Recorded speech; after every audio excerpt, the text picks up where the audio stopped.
everyone. Ni hao.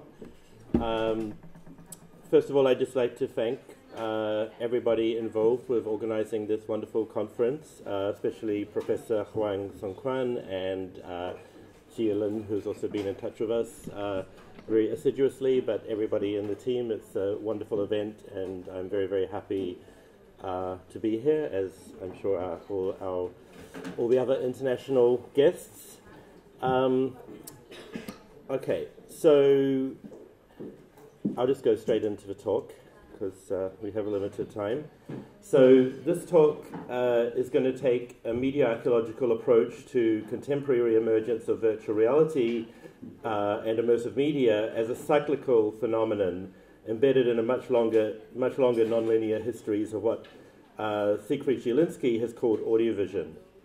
In fitting with the media archaeological strand of his conference, it will be attentive both to what was already new in the old and what is old in the new, pointing to media development as less of a linear teleology and more of a kind of revolving spiral in which previously outmoded technologies, platforms, and modes of perception are endlessly recycled, albeit with new technological affordances. In particular, we'll be attentive to the ways initially text-based internet and digital culture based in the 1990s on the doubling of the writing of code with the writing of shareable messages has become predominantly a time-based audiovisual mode of communication in which new intensive forms of spectacle and simulation proliferate endlessly from TikTok to YouTube and other video sharing platforms to new modes of cinema, television, and social media delivered via internet in the post-Web 2.0 era. Okay. This one. Okay, just a pretty picture for you. Okay, that's a rough kind of itinerary.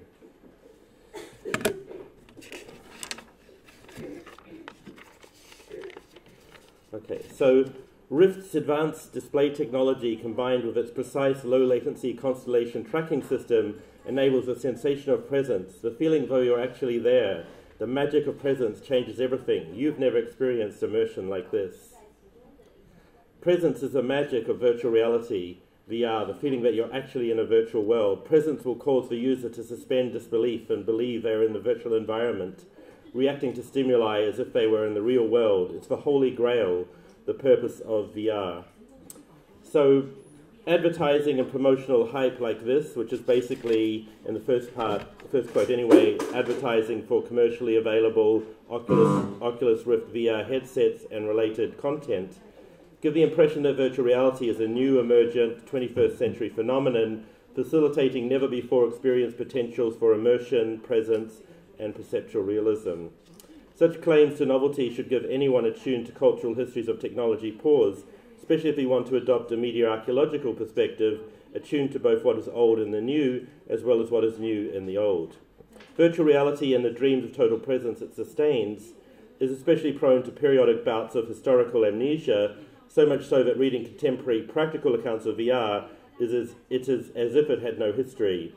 However, if one retains any memory or does any research into cybercultural discourses of the 1990s, one can find here the same, if not more, prominence accorded to VR and an even greater level of hype in some instances, as well as paranoia in others. As with other audiovisual media technologies like 3D and stereoscopy, technological development is cyclical rather than progressive, with different technical assemblages returning when conditions, whether technical, economic, cultural, or all of the above are right. As Parika puts it, thinking cyclically has been one media archaeological strategy for critiquing the hegemony of the new.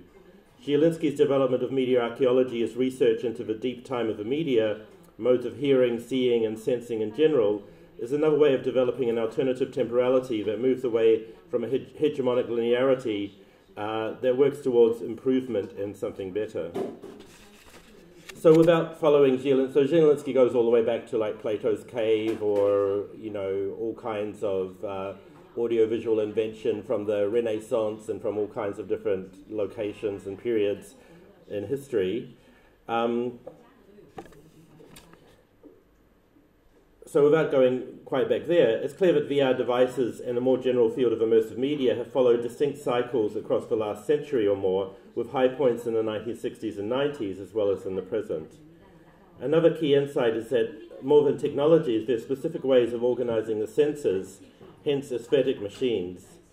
As such, they're part of a nonlinear history of audiovision, a specific assemblage related to previous ones such as cinema and television, except that they have different affordances in terms of tactility, agency, and the generation of a 360-degree environment that renders VR a distinct type of aesthetic machine. Furthermore, VR is not a distinct isolated phenomenon, but part of a continuum of technical devices and assemblages, including such dominant ones as cinema and television, as well as more specific arenas such as cinematic special effects, histories of simulation, and conjunctions between moving images and computing that go back to the 60s and beyond. Sorry, I don't know. Okay.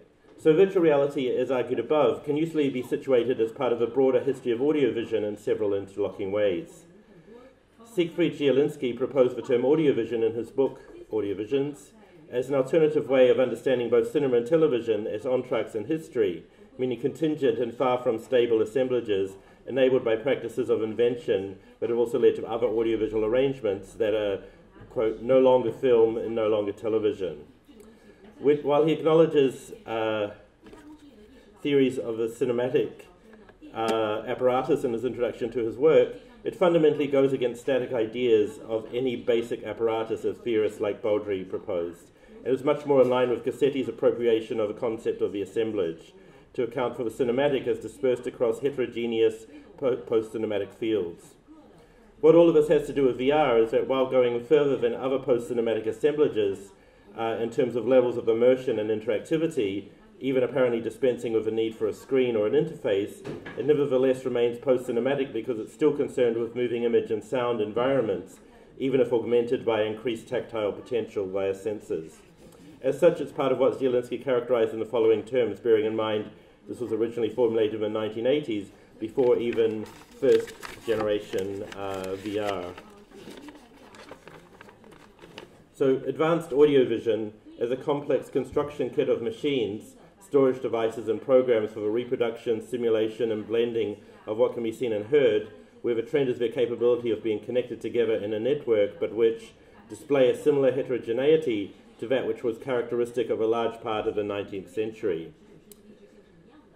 So the cyclical return to the 19th century exhibition of diverse attractions in the forms of multiple devices for generating the illusion of movement in space and time has not been lost on other authors. For example, the volume Cinema of Attractions Reloaded, in which a range of authors demonstrate the ways in which the fascination with technological machineries, it's in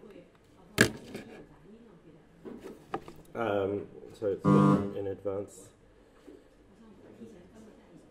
Technological machineries of illusion rather than immersion and narrative characterize the contemporary era of fantasy, blockbusters, CGI, IMAX presentations, and return of 3D cinemas. Okay, is that working? The later collection of post-cinematic phenomena also brings up the importance of sound in VR and experiences of media immersion more generally. While initially considered to be primarily a visually defined experience, increasingly sound, as Francis Dyson argues, has proved essential in actually generating the sought-after senses of immersion and presence.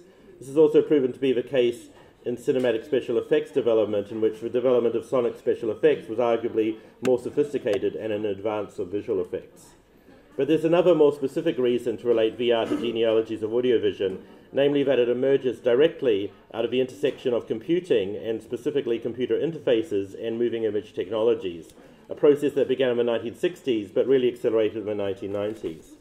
Initially, these technologies had little in common, as cinematic moving images were generated by industrial mechanical technologies for simulating illusions of real movement and thereby facilitating new forms of narrative, whereas computers were largely concerned with calculation and software was either algorithmic or related to technologies of writing. Hence, the first technological coupling of a computer was with a typewriter, not with anything audiovisual. However, as computers started to become a more graphical medium in terms of both interfaces and at the level of now object-oriented software, its artistic applications became increasingly apparent, leading to computer art, which soon took the form of moving images. This becoming visual of computing has been discussed in more detail by Casey Alt, who argues that it was only with object-oriented software that computers actually became a medium. Similarly, innovative filmmakers wanted to go beyond the possibilities not only of the photographic images, but even of analog varieties of animation, and to turn to computer animation as a way to achieve this. This intersection of cinema and computing played a key role in what would be named by Gene Youngblood as expanded cinema, which is really where virtual reality begins. Okay, so I just want to have a look at some of his kind of what I'm calling primal scenes of virtual reality in Vertigo and the Stargate Corridor, but also to introduce the work of John Whitney, and we'll have a bit of a look. So Alfred Hitchcock was certainly one of the filmmakers open to innovations in the visual arts, up to and including early computer animation. In the film Spellbound, he already invited Salvador Dali to create sets for scenes that were less a dream sequence than the psychoanalytic recall of a dream. But while these Dali-esque images were striking in their deliberate artifice, they were also somewhat corny and stagey, reminiscent of the artificial sets of German expressionism films of the 1920s. For some of his later films, Saul Bass had already been creating abstract animated sequences, but for Vertigo he wanted a series of rotating abstract geometric figures that could be mathematically precise. They turned to the artist John Whitney, who had already begun experimenting with these kinds of images by adapting World War II military technologies for rotating anti-aircraft guns. There's a quote, Whitney realized that the gun detector could rotate endlessly and in perfect synchronization with the swinging of a pendulum. He placed his animation cells on the platform that held the gun director, and above it suspended a pendulum from the ceiling, which held a pen that was connected to a 24-foot-high pressurized paint reservoir. The movement of a pendulum in relation to the rotation of a gun director generated the spiral drawings used in Vertigo's opening sequences. So the results of this can be seen both in the opening credits to Vertigo as well as in Whitney's own film catalogue, literally a catalogue of all the visual effects generated by this machine, which already points to the generation of abstract virtual spaces with immersive and hypnotic qualities as a realization of a conjunction of computing and audiovisual media. And can we have a look? Clip number 1. This one. Yeah.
Okay, I could enjoy that all day, but we have to move on.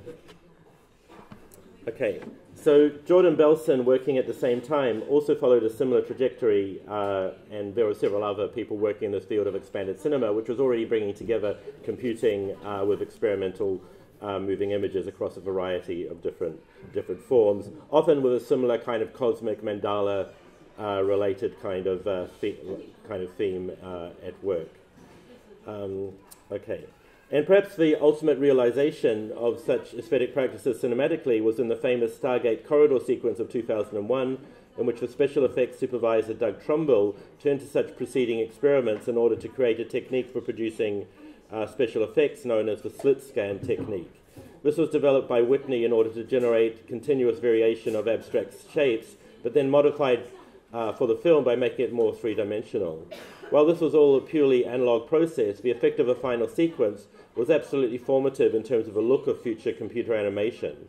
It also had a huge impact on the imagination of cyberspace, both in science fiction, such as the equally formative Neuromancer, and in the development of cyberspace itself as a multi-dimensional, graphically generated space functioning as an interactive virtual world. I haven't got time to play the clip, but I'm sure you're familiar with this famous sequence from 2001 Space Odyssey.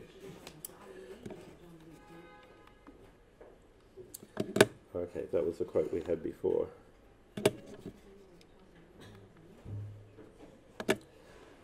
Okay, so all of these examples are central to Gene Youngblood's concept of expanded cinema, which, while having its roots in experimental animation, was already having a marked influence on Hollywood. In a sense, these experimental practices already crossed commercial and creative worlds in new ways. Developing out of a fine art context, they nevertheless found application for use in title sequences, logos, and advertising, attention that would continue to mark technologies of virtuality up to contemporary VR. While John Whitney's children would continue his work by becoming computer programmers, it was really George Lucas who fully brought digital computing technologies into the world of Hollywood filmmaking, and not just for title or dream sequences. These technologies would become essential for the Star Wars franchise, but also the development of digital effects through his Industrial Light and Magic studio and the computer animation offshoot Pixar, which would ultimately lead in the 21st century to the production of virtual reality films. So there's a whole kind of timeline there going through kind of cinematic special effects. Okay, so coming back to virtual reality itself, there are several accounts, such as by Hillis and Michael Heim, of a direct history of VR, including things like Viewmasters and 3D stereoscopy, flight simulators as developed in the 1960s, and Ivan Sutherland's Sketchpad, an interactive program that enabled a user holding a light pen to make designs on the screen that could be stored, retrieved, and superimposed. Later, Sutherland developed the concept of the ultimate display, in which a computer would control the existence of matter, resonating with and extending earlier theories of total cinema. Finally, there's the development of head-mounted displays, as described by Howard Rheingold in the 1990s as exceptionally bulky sunglasses, and data gloves, which more fully enabled the experience of virtual environments by, in principle, eliminating both the screen as interface and the bracketing out of perception of surrounding reality.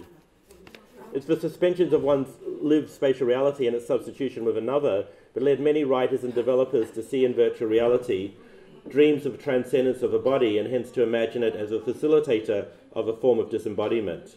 But there are always voices cautioning against this kind of approach. N. Catherine Hales, for example, argued in 1996 that, as anyone who designs VR simulations knows, the specificities of our embodiments matter in all kinds of ways, from determining the precise configuration of a VR interface to influencing the speed with which we can read a screen.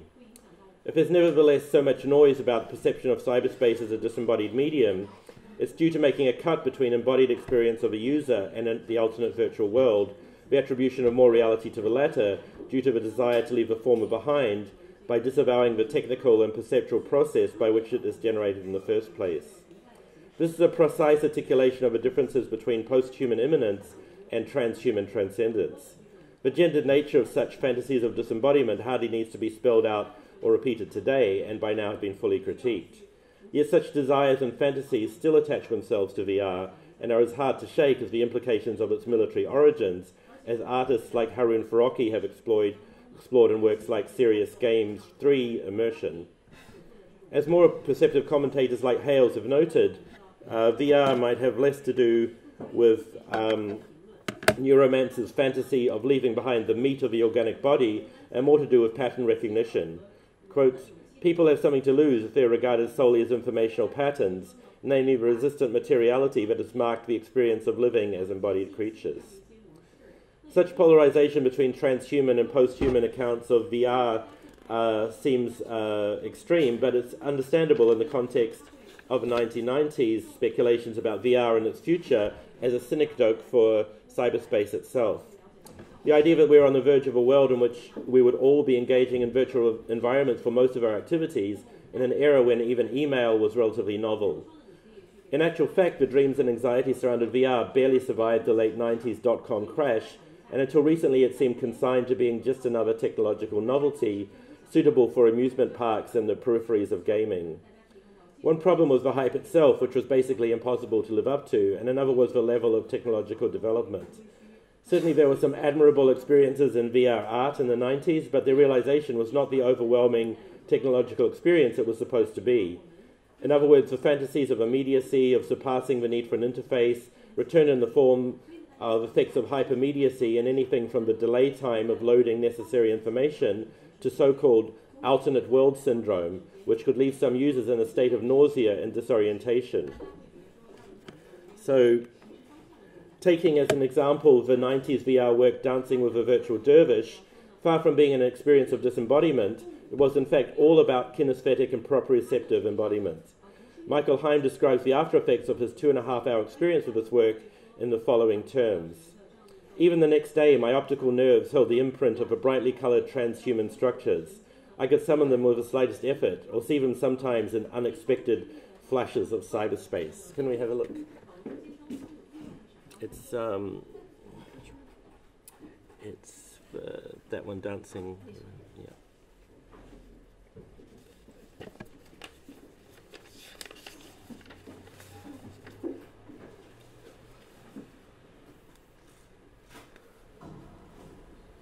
Dancing with the Virtual Dervish, Virtual Body is a work in virtual reality created in 1992 by designer Diane Grimala and choreographer Jakob Scherer.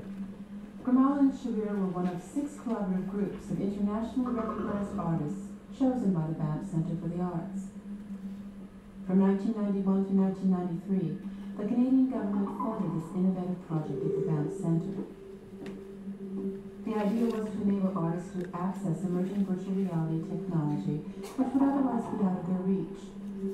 Here, artists, supported by the computer scientists who wrote the early VR programs, explored this new medium, pushing the limits of what was otherwise the province of military and scientific uses of VR. What you are viewing is what a user wearing virtual reality goggles sees. Okay, so we'll stop that before anybody starts to get alternate world syndrome. So, okay, so of course, much of this kind of embodied reaction or abreaction to virtual reality had to do with levels of technological development, too low a frame rate apparently producing such effects, a problem that's since been overcome in 21st century VR apparatuses with much higher processing rates and hence the ability to generate relatively seamless virtual environments. But the problems of 1990s VR were not just a question of technical obstacles, high costs, and a lack of a clear idea of potential uses. There was also a fundamental misperception about what its affordances and limits were, namely that what it enabled was not an experience of immediacy, of being transported into another body in another space, but just another modality of remediation, to use Bolter and Gruesom's term. As with all forms of remediation, there's no pure immediacy attainable via technologies of perception, only an oscillation between immediacy and hypermediacy, which are always mixed. This perhaps accounts for VR being eclipsed in favor of other technologies, principally the mobile smartphone and augmented reality developments that dominated the first decade of the 2000s, and which foreground rather than hide their processes of hypermediation. Nevertheless, in a nice irony, mounting a VR-enabled phone within a headset has become a new way of generating VR experiences, rendering them cheaper and more accessible. Conversely, the supposed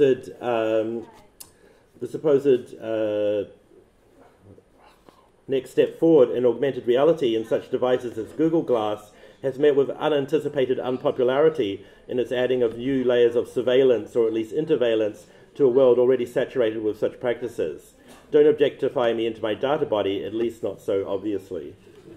This underlines the point that VR does not do away with the screen or the interface so much as render it imperceptible, displacing it to the non-perceived display or even the retina.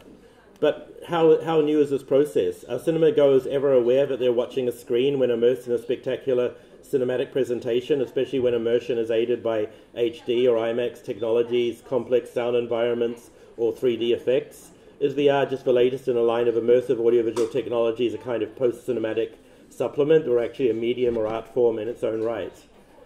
It may still be too early to give definitive answers to these questions, but other than medical and military uses of VR, is now being developed largely as a way of producing supplementary content, extending the repertoire of games, cinema, especially animated cinema, music video, and slightly more sophisticated versions of virtual environments already well known from multimedia online games like World of Warcraft or even Second Life, as Jerry mentioned that. Certainly VR has progressed from being limited to use by either military, industrial, or artistic elite projects to become more available and accessible, as well as becoming commercialized as a desirable consumer product. But whether it will develop some of the artistic, let alone ontogenetic potential imagined for it in the 1990s, still remains to be seen.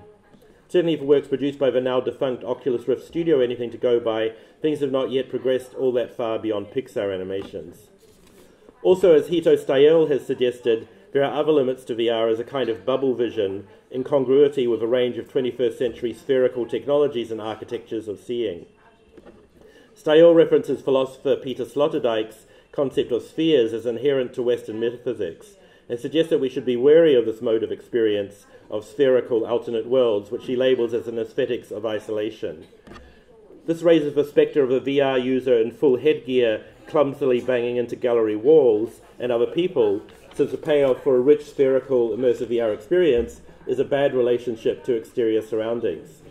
However, the strongest resonance of VR with Western metaphysics is really the monadology of Leibniz, which was presented in terms of so many incompossible subject-centered points of view on a possible world, each closed off from the other, with only God seeing all of these worlds clearly. This Leibnizian resonance was not lost on early theorists of virtual reality like Michael Heim, who saw Leibniz as laying the foundations for the emergence of cyberspace through his electric language of symbology.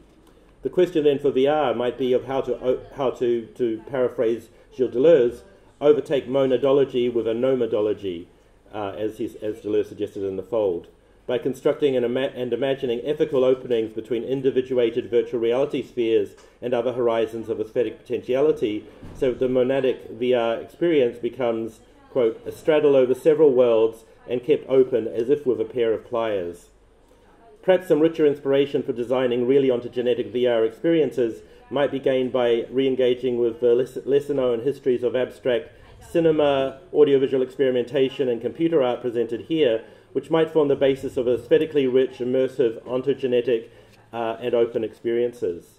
Something like a VR equivalent of Twin Peaks: The Return Episode 8, which can be seen as a kind of negative Stargate corridor, could be a more aesthetically challenging starting point for such experimentation than the insipid work of Oculus Studios. And since actually coming up with this talk, actually they are developing a Twin Peaks VR experience, which I have not actually experienced, but I thought that was sort of interesting that they decided to go with that, although it wasn't what I was imagining. At any rate, it seems important to find a point somewhere between the banality of discourses surrounding contemporary VR and the speculative spasms of the 1990s in order to grasp what is really potentially new in VR as an aesthetic ontogenetic machine, while remaining fully aware of both its limits and affordances. Have we got time to play last clip? Okay.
Okay.